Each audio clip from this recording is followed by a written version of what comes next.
To celebrate the 100th anniversary of the Battle of Vimy Ridge, the Lincoln and Welland Regiment Foundation is holding a public viewing of the restored Vimy Gun.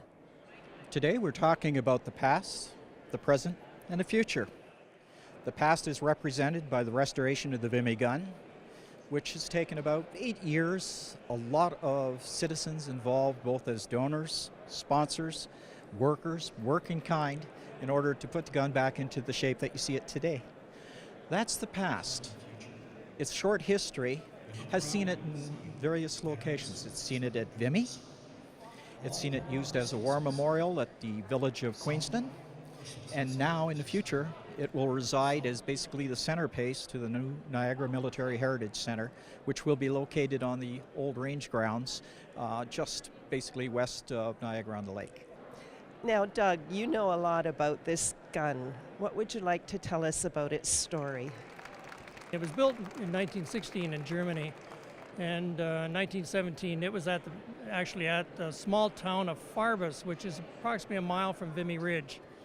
As everybody knows, artillery isn't on top of the battle. They stand back and lob their shells in. And this gun at the time, all of the opposing force had been routed from the area. And when the Canadians approached the gun, it was an abandoned gun. They had beaten off the enemy. And all the transportation that moved the gun, the mud was so thick that mechanical, they couldn't do it, and there was no horses available. So the enemy abandoned the gun, they left it. The Canadians took over the gun, and Canadians being very, very patriotic, they flipped the gun around 180 degrees and gave the enemy a taste of their own shells. Now, it's been quite a process restoring this gun. I noticed so many people coming up that helped. How important were volunteers?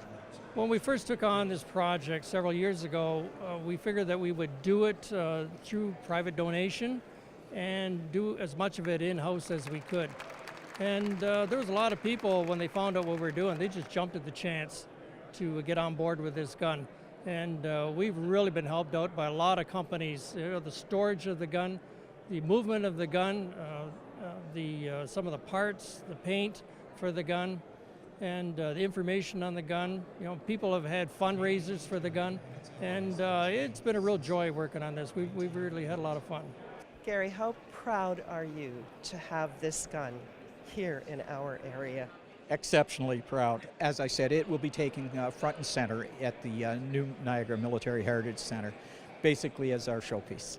What are you looking at in terms of funding for that center?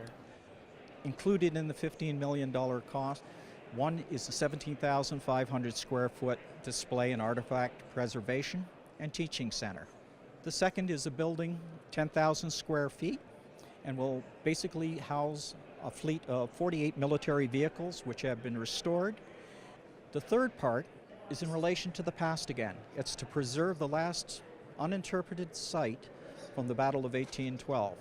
It's a Canadian legacy project. It's not Niagara only. Our campaign, basically through the newspaper and through, of course, digital media, as well as social media, will throw across Canada. The Vimy Gun will remain here at the Armory until the Niagara Military Heritage Center is complete. For more information on the capital campaign, visit the Foundation's website. In St. Catharines, I'm Brenda Schultz reporting for The Source.